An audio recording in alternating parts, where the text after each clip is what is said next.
Cuando el nuevo gobernante llegó al trono, recibió el sobrenombre de Pío, porque había sido muy bueno con Adriano cuando estaba enfermo y quería quitarse la vida.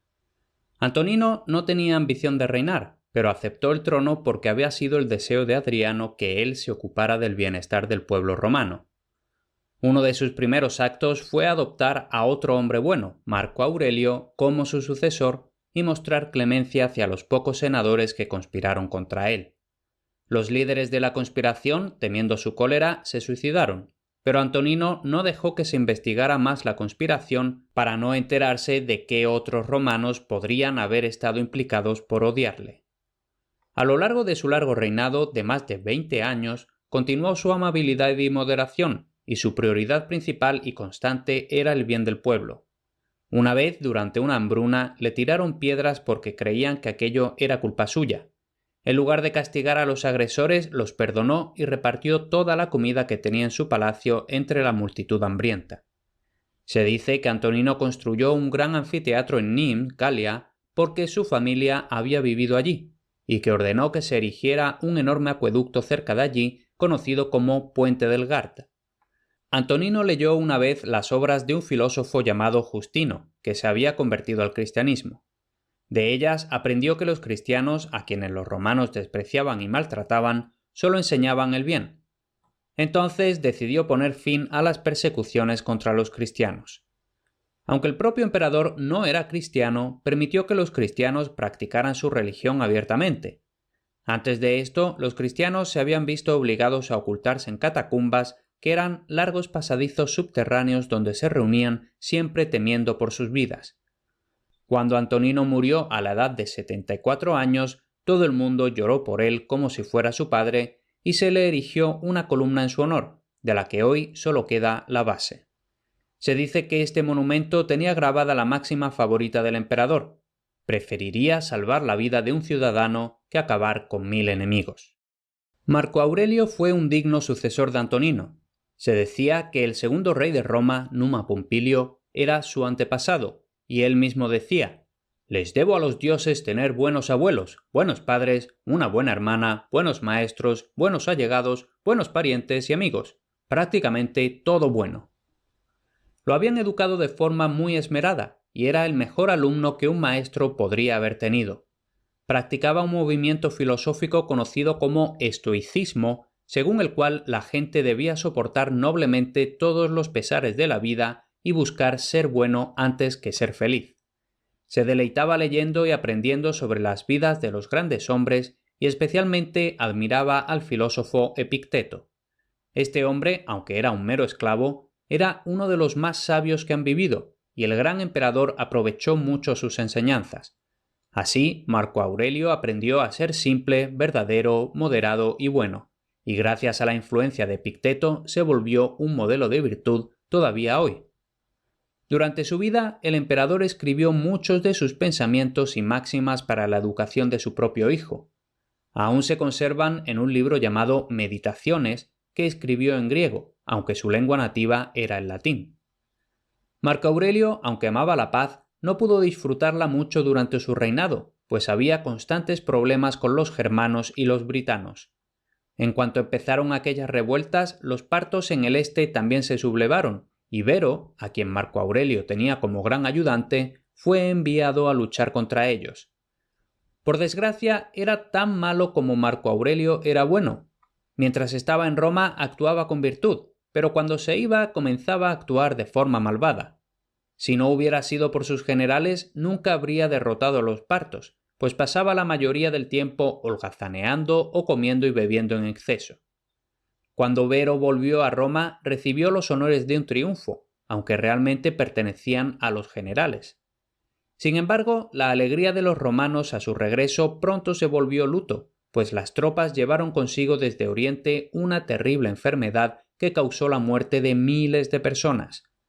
Los romanos estaban muertos de miedo a causa de esta enfermedad y las inundaciones y hambrunas que tuvieron lugar al mismo tiempo, pero Marco Aurelio mostró gran coraje y fue entre ellos tratando de aliviar sus sufrimientos y exhortándolos a soportarlos.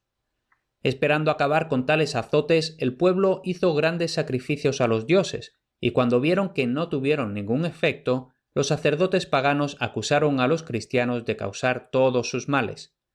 Ante tales acusaciones, los cristianos volvieron a ser perseguidos, y lo único que se puede echar en cara a Marco Aurelio es que lo permitiera.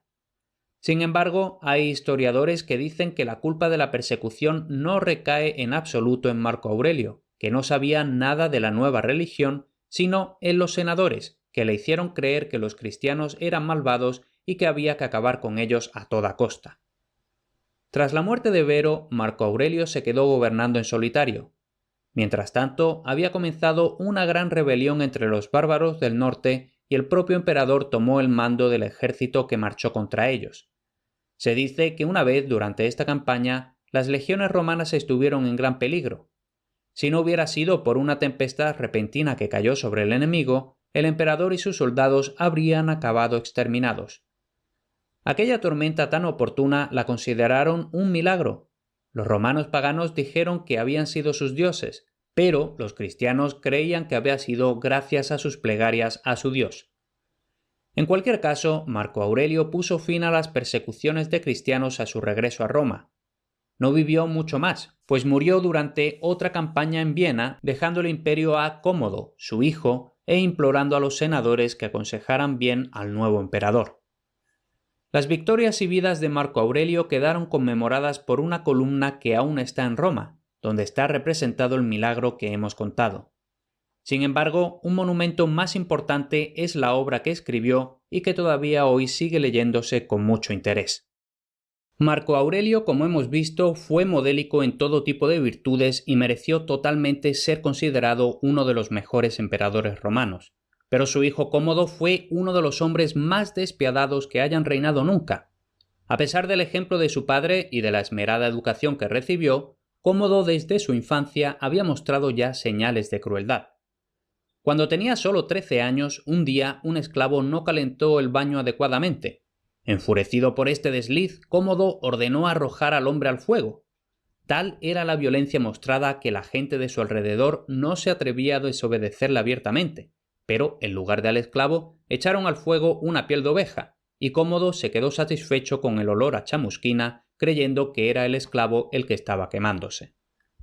Cómodo no mejoró al hacerse mayor, por lo que no es sorprendente leer que no echó cuenta a los deseos de su padre moribundo. En lugar de hacer caso a los consejos de los senadores, echó de la corte a todos los amigos de su padre y se rodeó de una caterva de aduladores.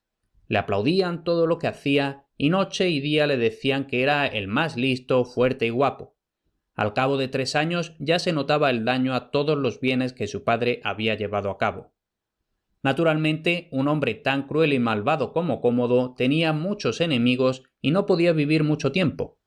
Una vez, mientras volvía de los juegos, un hombre se le echó encima con un puñal levantado y gritó: «¡El Senado te envía esto!».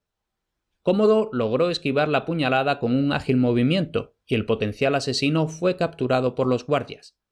Entonces torturaron al hombre para que revelara los nombres de sus cómplices y entre ellos estaba la propia hermana del emperador. Este atentado enfadó a Cómodo e hizo que se volviera muy paranoico.